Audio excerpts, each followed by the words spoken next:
नमस्कार। सबसे बड़ा सवाल देख रहे हैं आप, मैं हूं आपके साथ पूजा।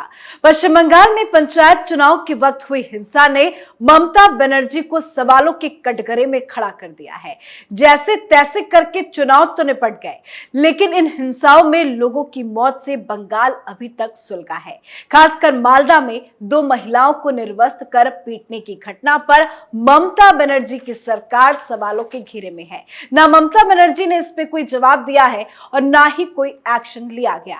इसी बीच पश्चिम बंगाल में हुए पंचायत चुनाव के दौरान हुई हिंसा को लेकर बनाई गई फैक्ट फाइंडिंग कमेटी ने अपनी रिपोर्ट जारी कर दी है और ये रिपोर्ट ममता बनर्जी की पोल पट्टी खोल रहा है। तो इस रिपोर्ट में क्या है आपको बताएंगे। चर्चा के लिए मेरे साथ स्टूडियो में मौजूद हैं कैपिटल टीवी के editor in chief doctor Manish Kumar. Doctor साहब, बहुत बहुत स्वागत है आपका। धन्यवाद। क्या कुछ है इस रिपोर्ट में? देखिए, इसका लब्बलुभाव यही है और जो एक हकीकत है कि पश्चिम बंगाल में लोकतंत्र है ही नहीं। वहां जंगल राज प्लस गुंडा राज प्लस सरकार के द्वारा लोगों को प्रताड़ित किया जा रहा है। किस बेशर्मी से टीएमसी की मंत्री कहती है कि एक आदिवासी महिला का जो वीडियो जिसके ऊपर बवाल चल रहा है कि उसको नंगा किया गया। ममता बनर्जी के डीजीपी सामने आते कहते कि नहीं, ऐसी कोई घटना नहीं, वो डिनाई कर दिया, मना कर दिया। और मंत्री कहती हैं कि क्या हो गया, कुछ कपड़े उतर गए, इसको राजनीतिक चश्मे से क्यों देख रहे हो? तो डीजीपी से कोई सवाल पूछेगा या मंत्री से पूछेगा, दोनों में से तो एक आदमी सही बोल रहा है।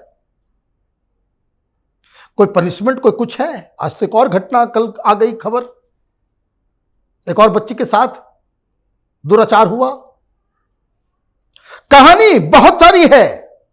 श्वेता दास घर को तोड़ा, पिता रो रहे हैं। कृष्णा बर्मन इतना मारा कि आंख की रोशनी चली गई।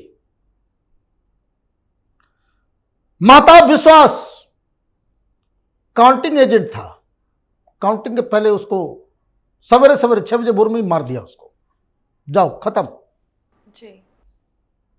कनिका बर्मन, उसके पति जयंत बर्मन को मार दिया। कहां है पुलिस, कहां है सरकार, कहां है प्रशासन, कहां है इलेक्शन कमीशन? और कोई जाता है, वो पुलिस कहती है भाई कॉम्प्रोमाइज कर लो, हर जगह कॉम्प्रोमाइज कर लो। एक शांतनु पात्रा बेचारा काम करता है, कहां? तमिलनाडु में राजमिस्त्री का। कुछ पैसे वैसे जमा किए इसने, आकर के घर बनाया, आगे गुंडे। क्यों? क्या गलती थी? वो घर में जो है वो मोदी की तस्वीर उसने लगा दी थी, बस उसके घर को तोड़ दिया। पूरी कमाई, जिंदगी की कमाई जो अब तक वो बचा करके वो अपने लिए घर बनाया था, खत्म। ममता बनर्जी कह रही भाई हम डेमोक्रेसी बचाएंगे, देश में डेमोक्रेसी खत्म हो गया। यह है डेमोक्रेसी का। एक 13 साल के बच्चे को फरसा से मारा, वो बीजेपी का समर्थक था इसलिए फरसा से मार दिया, हाथ कट गया उसका। कई कहानियां हैं। एक उम्मीदवार है मधुमिता, उसकी डॉटर इन लॉ प्रेग्नेंट थी। क्या किया जाए अब? यह वहां हो रहा है जहां की मुख्यमंत्री स्वयं एक महिला है। क्या है, पहले भी हुआ है। टीएमसी की तरफ से कह दिया तो भाई लव अफेयर था। गैंग रेप जो है लव अफेयर में हो गया। क्यों? रेप करने वाला मुसलमान था, विक्टिम हिंदू थी। इस तरीके से बोलना पड़ेगा, यही हकीकत है, यही सच्चाई है। बंगाल से लोग भाग रहे हैं डर के, जिहादियों के आतंक से, डर से भाग रहे हैं, पलायन कर रहे हैं। और ये डेमोक्रेसी बचाने के लिए ये समावेशी अलायंस, मरने वाले में कौन सब है? दलित है,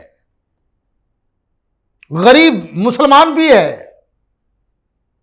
टीएमसी के भी लोग मारे गए हैं। क्यों मारे गए हैं? ये आपस में ही टीएमसी के दो गुटों के बीच के झगड़े में टीएमसी वाले भी एक दूसरे को मार रहे हैं, बम चल रहा है, ऐसे कि कोई दिवाली है। 50 लोग मारे गए, कोई अकाउंटेबिलिटी नहीं, कोई दिल्ली में कोई सवाल नहीं पूछ रहा, किसी की हिम्मत नहीं पड़ रही। मैं बार बार इस बात को कहता हूं, किसी की हिम्मत नहीं पड़ेगी कि जो केसेस हमने बताए, जो नाम लिया, सबको मालूम है, कैमरा लेकर के उसके घर जाकर के कोई स्टोरी करे। यूपी में होता तो दलाल पत्रकारों का पूरा जत्था जो है दिल्ली छोड़ करके भी यूपी में बैठा हुआ होता। यह है दोगलापन मीडिया का। मालूम नहीं इन लोगों को। एक वीडियो आया मणिपुर से जो बड़ा ही शर्मनाक है। इन सारे लोगों को सजा होनी चाहिए। किसी भी सभ्य समाज में इस तरीके से आप नहीं कर सकते। लेकिन देखिए क्या तांडव है। कोई गोदी मीडिया नहीं, ये सब माल खाते हैं और मुद्दों को दबा देते हैं। सीधी बात मैं कह रहा हूं, अन्यथा इतने 50 केसेस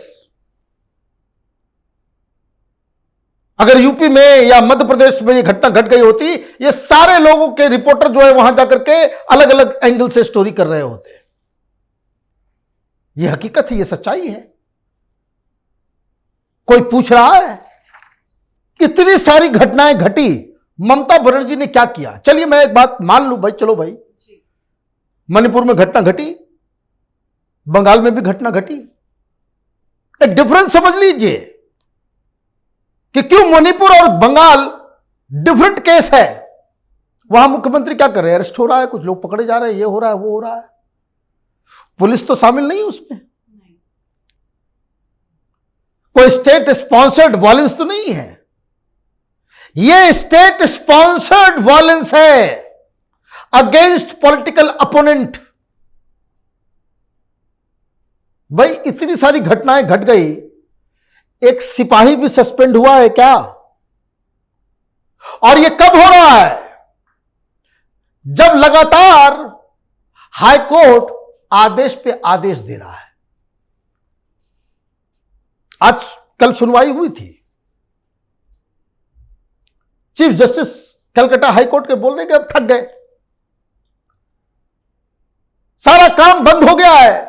ये इलेक्शन के मसले को ही हम कब तक इस तरह से, आप ये देखिए पेशेंस लूज हो रहा है जजेस का, लेकिन इन दंगाइयों का, ये टीएमसी के गुंडों का पेशेंस खत्म नहीं हो रहा है। क्यों? बोले खेला हो गए, अभी खेला, अभी तो बाद में भी और होगा। ये धमकी दी जा रही है। वहां क्या हो रहा है? वहां हो रहा है कि जो बताया गया इस रिपोर्ट में कि किस तरीके से 5 अलग अलग सीक्वेंस में, क्रोनोलॉजी को देखिए कि अगर आप बंगाल में हैं, टीएमसी के खिलाफ लड़ना चाहते हैं, तो आपको साफ हिदायत दे दी जाएगी, भाई नॉमिनेशन मत करना, नॉमिनेशन बिल्कुल मत करना। लेकिन आप अगर फिर भी जिद पे अड़े हैं कि नहीं हम तो लड़ेंगे, तो आपको धमकी दी जाएगी, भाई नॉमिनेशन क्या तो तुम्हारी बच्ची को किडनैप कर लिया जाएगा, तुम्हें मारा जाएगा, पीटा जाएगा। यह है डेमोक्रेसी ममता बनर्जी का। तुम्हारे बच्चे को उठा लेंगे, तुम्हारी बेटी को उठा लेंगे, तुम्हारे परिवार, तुम्हारे घर पे बॉम्ब मारेंगे, यह धमकी दी जाती है। तो बहुत सारे लोग जो है डर जाते हैं। पहले स्टेज में 10 गुंडे आ जाएंगे टीएमसी को, बोले चुनाव नहीं लड़ना जी। जिसने कुछ हिम्मत भी दिखाई तो उसको फिर धमकी कि नॉमिनेशन किया तो तुम्हारे साथ जो है बहुत बुरा अंजाम होगा। और उसके बावजूद भी अगर नॉमिनेशन करने चला गया, तो हम लोगों ने बहुत सारी स्टोरी की थी, कुछ लोग बहुत सारे सुप्रीम हाई कोर्ट तक चले गए कि वहां बैठे सरकारी ओहदे पे बैठे ये दलाल ब्यूरोक्रेट्स वो कह देंगे भाई ये कॉमा खराब है, ये खराब है, तुम्हारा एप्लीकेशन रिजेक्ट, एप्लीकेशन कोई रिजेक्ट कर देगा। ऑनलाइन भरने जाओ, बहुत सारे लोग डर के मारे वहां नहीं जा रहे भाई, वहां पे जाएंगे वहां तृणमूल के गुंडे पहले से ही बैठे हुए हैं, पुलिस वाले भी बगल में बैठे हुए हैं, पुलिस वाले के सामने मारेगा, लेकिन ये पुलिस वाले जो है हाथ में चूड़ी लेकर के बैठे रहेंगे। यही तो बता रही है रिपोर्ट। और अगर आपने नॉमिनेशन कर दिया तो आपकी पूरी कोशिश की जाएगी कि आपके नॉमिनेशन को रद्द कर दिया जाए। हाईकोर्ट में भी गया था भाई, टाइम दिया करो, ये करो वो करो, सारा बहुत सारा चीज बोला गया, कुछ फर्क नहीं। अब मान लीजिए नॉमिनेशन आपने कर दिया, अब यहां मैं आपको बता दूं 1700 सीटों के ऊपर टीएमसी बिना कंटेस्ट किए हुए जीत गई। वहां के जो टीएमसी के लोग होंगे वो बड़े बलवान होंगे, बहादुर होंगे कि किसी भी उम्मीदवार को वहां टिकट भर आपको कंटेस्ट करने के लायक ही नहीं रहने दिया। इसमें पुलिस भी होगी, इसमें प्रशासन के भी लोग होंगे, स्टेट इलेक्शन कमीशन जो है वहां नपुंसक बनकर के बैठा रहा। हाईकोर्ट चिल्लाते रह गई कि फ्री एंड फेयर इलेक्शन करवाओ, क्या होगा? 1700 सीटों पे uncontested win bye Trinamool Congress. वाह, क्या डेमोक्रेसी है! यही करेगी ये लोग, ये जो समावेशी इंडिया वाले सब है, ऐसा ही डेमोक्रेसी चाहते हैं। यही हाल होता है केरल के अंदर में, जहां वामपंथी हैं, कुल्हाड़ी से काटते हैं। तो समावेशी का एक तो आज आ गया, कल आ गया एक वीडियो, हिंदुओं को गाली दे रहे हैं सब लगा करके, ये मुस्लिम लीग वाले सब।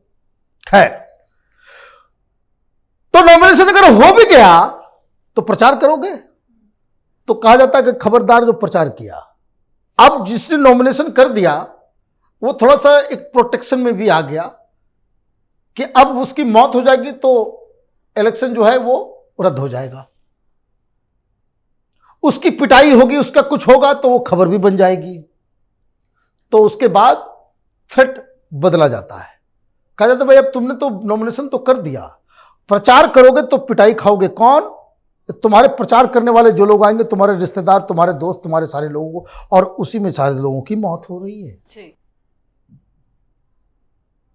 लेकिन उसमें भी अगर कोई बहादुर है, वो जीत गया तो सर्टिफिकेट नहीं देगा।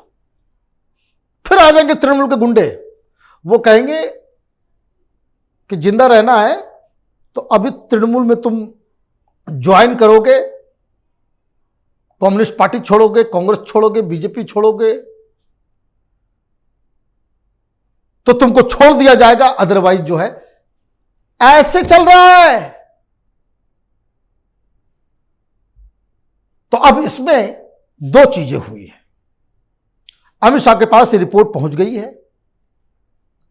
अब हाईकोर्ट का बकायदा इसके ऊपर बहुत सारे ऑलरेडी स्टेट इलेक्शन कमीशन और वहां की सरकार के ऊपर हाईकोर्ट नाराज है कि आपने हाईकोर्ट के आदेशों का उल्लंघन किया है, तो कंटेम्प्ट तो उधर चल ही रहा है।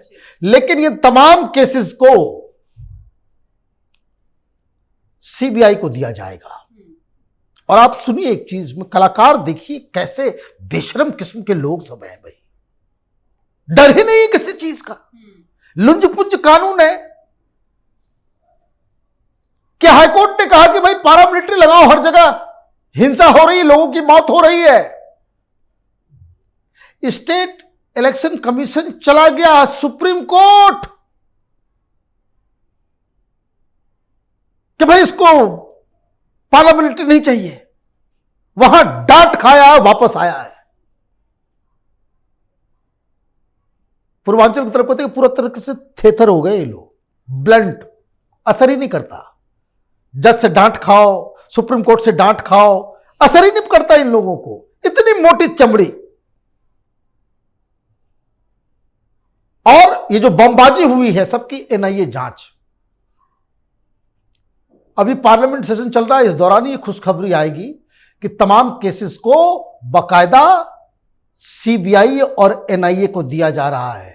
ममता बनर्जी को परेशान होना चाहिए, क्योंकि ये सारी हकीकत जब आएगी तो ये मुंह दिखाने लायक नहीं बचेंगी।